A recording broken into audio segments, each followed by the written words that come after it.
परम पूज्य गुरु महाराज साहब कहते हैं कि किसी से कुछ भी प्राप्त करने का सबसे सुंदर और श्रेष्ठ मार्ग है सेवा।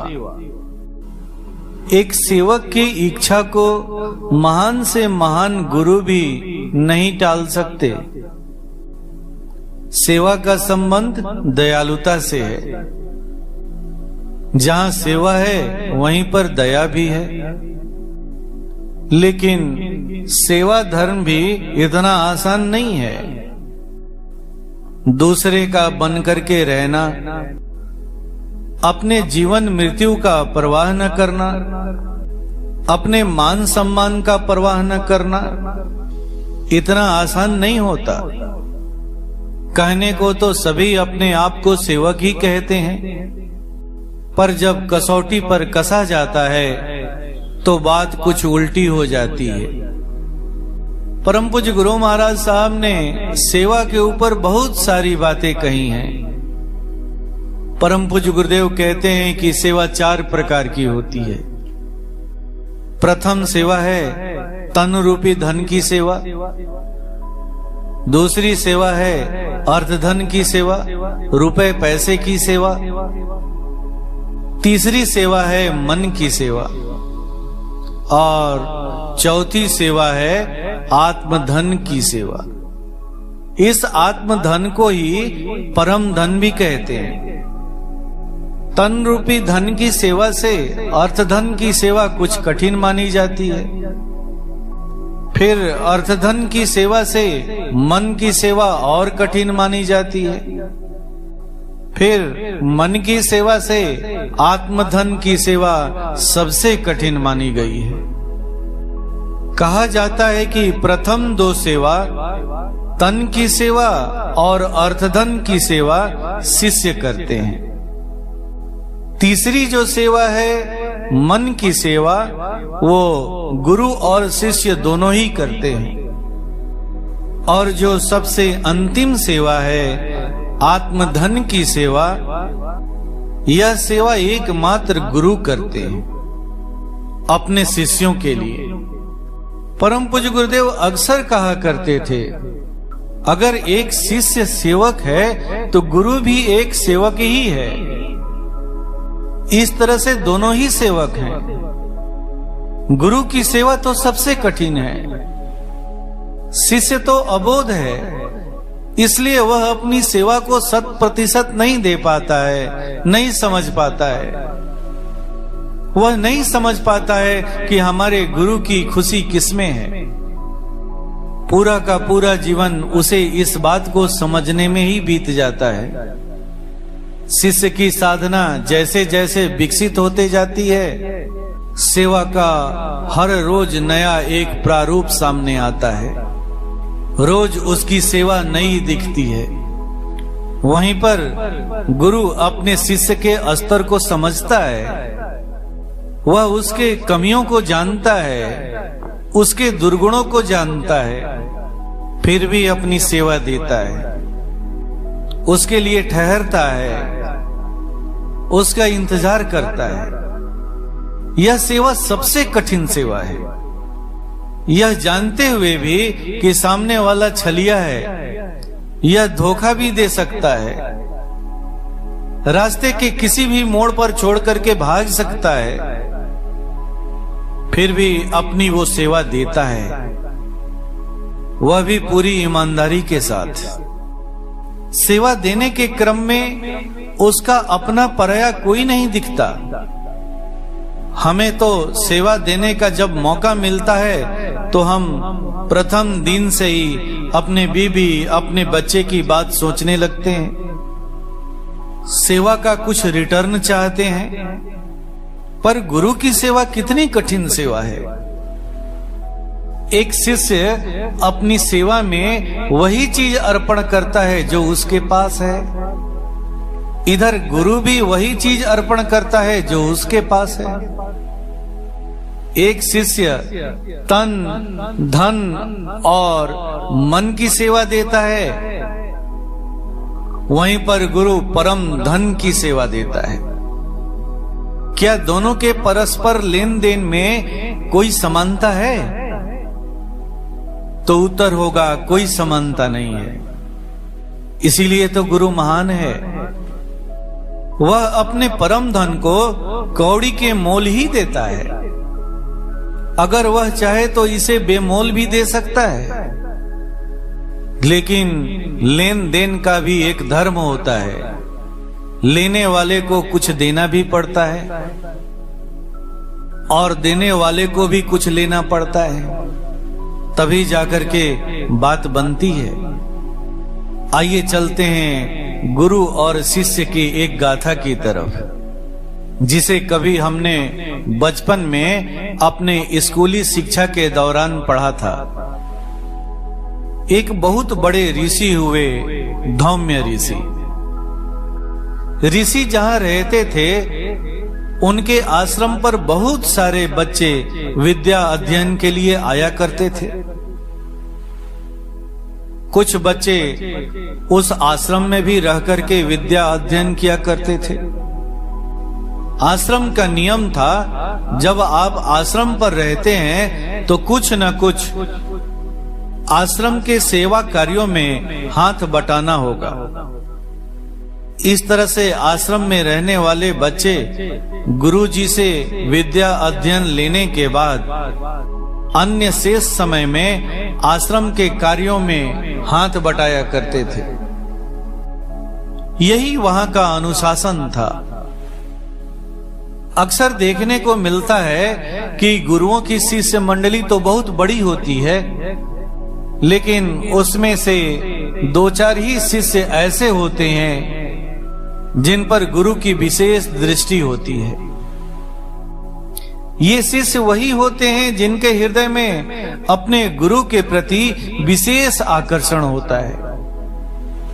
दरअसल गुरु और शिष्य का जो संबंध है ना, वह हृदय से हृदय का संबंध है। जिनका संबंध हृदय से नहीं होता है, उन्हें आकर्षण की बात समझ में आती भी नहीं है। ऐसे लोग ही बार बार शिकायत करते हैं कि गुरुजी फला शिष्य को ज्यादा मानते हैं, हमें कम मानते हैं। गुरु के भी चरित्र में वो भेदभाव देखते हैं। यह बात हर जगह देखने को मिलती है। कभी कभी तो शिष्य लोग गुरु पर आरोप प्रत्यारोप भी लगाने लगते हैं, लेकिन वो क्या जाने गुरु के हृदय को। किसी ने क्या खूब कहा है, प्रबल प्रेम के पाले पड़कर प्रभु को नियम बदलते देखा। अपना मान टले टल जाए, पर भक्त का मान न टलते देखा। कहते हैं कि अध्यात्म पथ में जो जितना ऊंचा होता है, उसकी परीक्षा भी उतनी ही कठिन होती है। गुरु को जब अपनी सबसे श्रेष्ठ चीज जिसे देनी होती है, वह समय समय पर उसकी परीक्षा भी लेता है।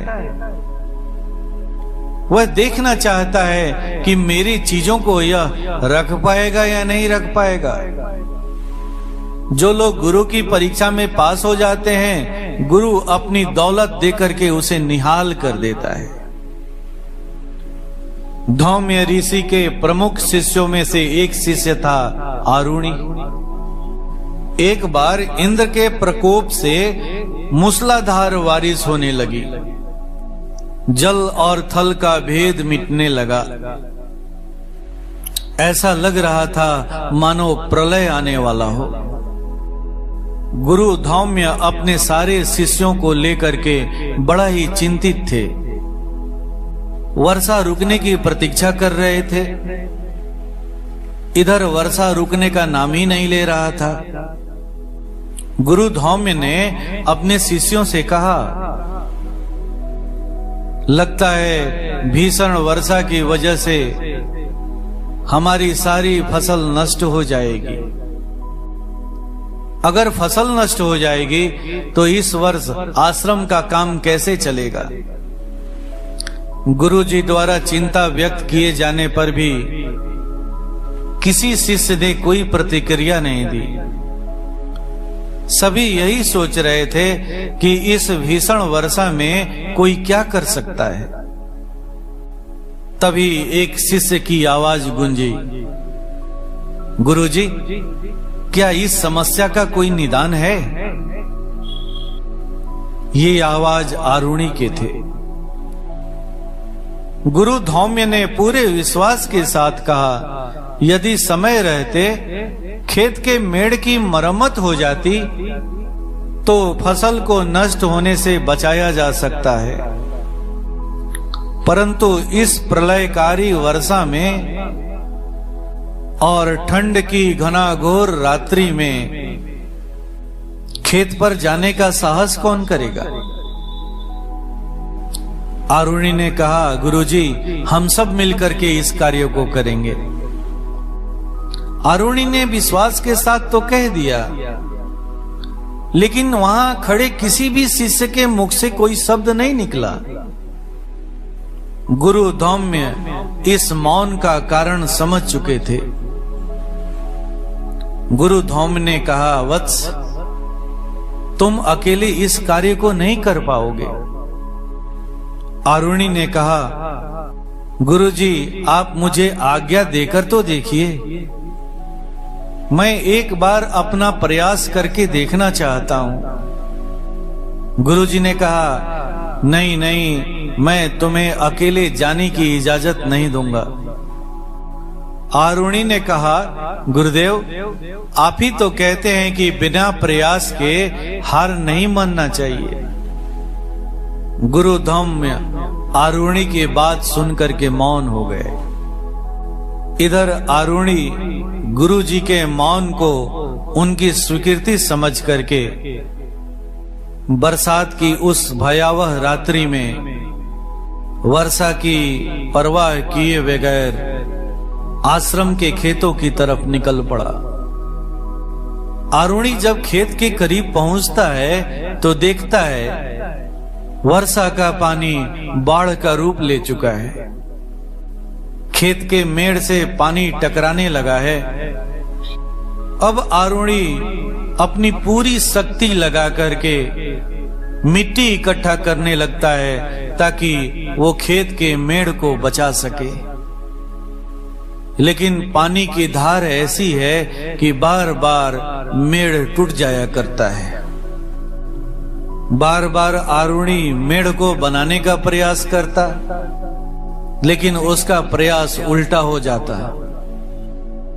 आरुणि के सामने बार बार गुरुजी का चिंतित चेहरा घूम रहा था। अब उसे कुछ भी सूझ नहीं रहा था। उसके मन में आया कि कोई शिलाखंड मिल जाता। अगर 2-4 शिलाखंड रख देते तो मेढ़ को बचाया जा सकता था। अब उसे उस गहन रात्रि में कोई शिलाखंड भी नहीं दिखाई दे रहा था। अंत में उसने निर्णय लिया कि क्यों नहीं मैं ही मेढ़ के ऊपर में लेट जाऊं। इस निर्णय के बाद वो मेढ़ के ऊपर में लेट गया। वर्षा के पानी में इतनी शक्ति नहीं थी कि वह शिष्य रूपी शिलाखंड को बहा सके। यही है एक शिष्य की शक्ति। परम पूज्य गुरुदेव कहते हैं कि जब साधक चारों तरफ फैली हुई वृत्तियों को समेट लेता है और गहराई में प्रवेश करता है तो उस समय आत्मा की एक आवाज आती है, ऐसा करो। आत्मा ही वो उपाय बताती है। आत्मा ही परिस्थितियों से लड़ने की शक्ति देती है और शिष्य शक्तिशाली बन जाता है। आरुणि वर्षा रुकने तक उसी मेड़ पर लेटा रहा। बहुत रात बीत जाने के बाद भी आरुणि को लौटता न देख करके गुरुजी चिंतित हो गए। अब स्वयं गुरुजी आरुणि को खोजते खोजते खेतों पर पहुंच गए।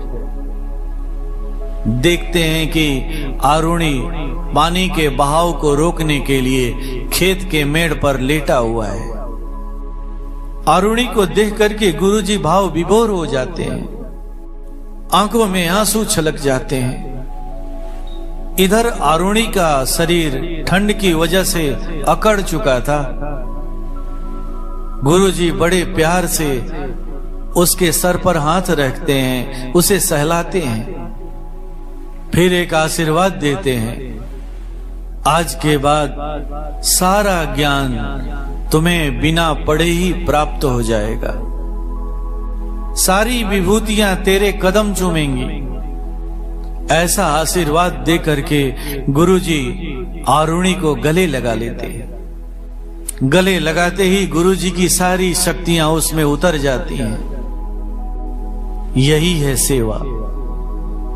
सेवा एक ऐसी चीज है जो कहां से कहां पहुंचा देती है। जितने भी पूर्व काल में महान ऋषि हुए, सभी एक से बढ़कर एक सेवक ही तो हुए। सभी ने अपने गुरु की निस्वार्थ सेवा की। लेकिन ऐसी सेवा कौन कर सकता है? तो जिसके हृदय में अपने सेव्य के लिए, अपने गुरु के लिए अनुराग हो। कपट और छल की सेवा का कोई परिणाम नहीं होता। जो भी शिष्य अपने गुरु के सामने शुद्ध हृदय लेकर के पहुंचता है, अभिमान त्याग करके जो भी उनके चरणों में झुकता है, नम्रता पूर्वक जो भी अपनी जिज्ञासा को रखता है, उस पर गुरु की कृपा होती ही होती है। जिन भाव लहरियों को वो अनुभव करते हैं, उसी के अनुसार आत्म अर्पण भी करते हैं। गुरु के आत्मा रूपी परम धन को पा करके शिष्य धन्य हो जाता है। जिस दिन गुरु के आत्मा से उसका परिचय होता है, उसी दिन शिष्य अपने आत्म धन को भी प्राप्त कर लेता है। इस आत्म धन का ही तो दूसरा नाम परम धन है। ये परम धन जब भी मिलता है तो सेवा से ही मिलता है। इस परम धन को पाने का एकमात्र उपाय है गुरु की सेवा, गुरु के मिशन की सेवा। ओम शांति।